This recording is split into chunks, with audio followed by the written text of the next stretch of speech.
আসসালামু আলাইকুম রহমতুল্লাহি ওয়া বারাকাতু। আজকে আপনাদের সম্মুখে আমিন এই শব্দটির ব্যাখ্যা করব। তো এই আমিন আমরা ওই সময় বলি যখন সূরা ফাতিহার শেষ আয়াত গায়রিল মাগদুবি আলাইহিম ওয়ালাদ-দাল্লিন বলার পরে আমিন শব্দটি বলি, অথবা কোনো মোনাজাত ধরলে এই মোনাজাতের মধ্যে তিনি মোনাজাত করেন, তো তিনি একটা পর্যায়ে কথা বলা শেষ করলে বা আল্লাহ তাআলার কাছে যে দরখাস্ত করা হয়, সেই দরখাস্ত করা শেষ হলে আমরা বুঝি আর না বুঝি যে আমিন এই শব্দটি বলি। তো আমাদের সকলের এই শব্দ সম্পর্কে কিছু জেনে রাখা দরকার। তো সেই হিসাবে আমি আজকে আমিন শব্দ সম্পর্কে কিছু বলবো ইনশাআল্লাহ। তো আপনাদের সম্মুখে এই আমিন শব্দটি আমি তিন ভাগে আলোচনা করব। প্রথম ভাগ হলো এই আমিন শব্দটির পরিচয়, দুই নাম্বার হলো গঠন প্রণালী, তিন নাম্বার হলো তার ফজিলত। তো আমরা শুরুতে জানব এই আমিন শব্দের পরিচয়। এই আমিন শব্দটি ইসমে ফেল, যা ইস্তাজাব বা কবুল করুন এই অর্থে ব্যবহার হয়ে থাকে। তো এর মাঝখানে আমি একটি হাদিস বলছি এই আমিন শব্দের পরিচয়ের ব্যাপারে, যে ইবনে আব্বাস রাদিয়াল্লাহু তাআলা আনহু তিনি রাসূলুল্লাহ সাল্লাল্লাহু আলাইহি ওয়াসাল্লামকে এই আমিন শব্দের ব্যাপারে জিজ্ঞাসা করলেন। তখন আল্লাহ রাসূল সাল্লাল্লাহু আলাইহি ওয়াসাল্লাম তিনি বললেন ইফআল, যার অর্থ হলো তুমি করো। অর্থাৎ রাসূলুল্লাহ সাল্লাল্লাহু আলাইহি ওয়াসাল্লাম বুঝাতে চেয়েছেন ইফআল ফিআলাল ইস্তিজাবাত, অর্থাৎ তুমি কবুল করো, কবুল করার মতো।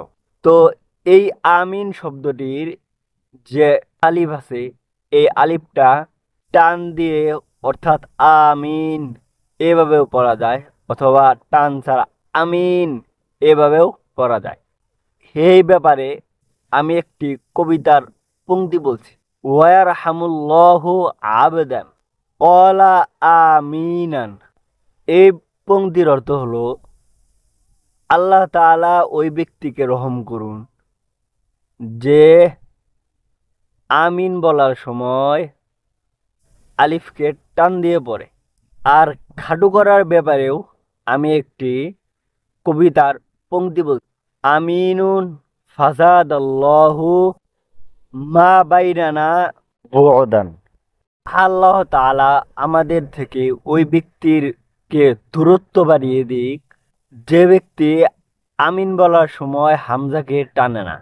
হ্যাঁ, এখন আমরা জানবো যে আমিন শব্দের ফজিলত সম্পর্কে। তো সকল উলামায়ে কেরামের নিকট এই আমিন এটি কুরআনের অংশ নয়, যার কারণে এই আমিন শব্দটি মাযহাবে উসমানির মধ্যে মূল যে মাযহাবে উসমানি আছে, সেই উসমানির মধ্যে সূরা ফাতিহা শেষে এই আমিনটি লেখা নাই।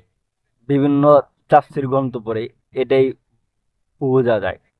তবে সূরাতুল ফাতিহা এই আমিন শব্দটি দ্বারা শেষ করা সুন্নত, কারণ জিবরিল আলাইহিস সালাতু ওয়াস সালাম নবীজি সাল্লাল্লাহু আলাইহি ওয়াসাল্লামকে এই আমিন শব্দের মাধ্যমে সূরা ফাতিহাকে শেষ করার শিক্ষা দিয়েছেন।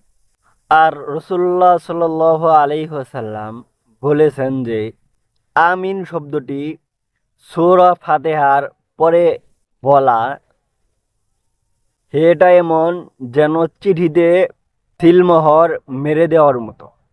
যেমন কোনো চিঠির মধ্যে যদি সিলমোহর মারা হতো, আমাদের যুগে তো চিঠি নাই, যদি কোনো রাজা বাদশার পক্ষ থেকে চিঠি হতো বা কারো পক্ষ থেকে চিঠি হতো, তাহলে ওই ব্যক্তির থেকে সিলমোহর মারা থাকতো। আর এই সিলমোহর থাকলেই বোঝা যেত এই চিঠিটা কার পক্ষ থেকে এসেছে। ঠিক একইভাবে সূরা ফাতিহার পরে আমিন বলা, এইটা কেমন যেন চিঠিতে সিলমোহর মারার মতো। ঠিক একইভাবে দোয়ার মাঝখানে আমিন বলা, এটা কেমন যেন যে ব্যক্তি দোয়া করতেছেন বা আমি দোয়া করি, এই দোয়াও কেমন যেন আমিন বলে, এটা এই দোয়ার মধ্যেও সিলমোহর মারার মতো, যে আল্লাহ তাআলা অবশ্যই এই দোয়াটা কবুল করবেন।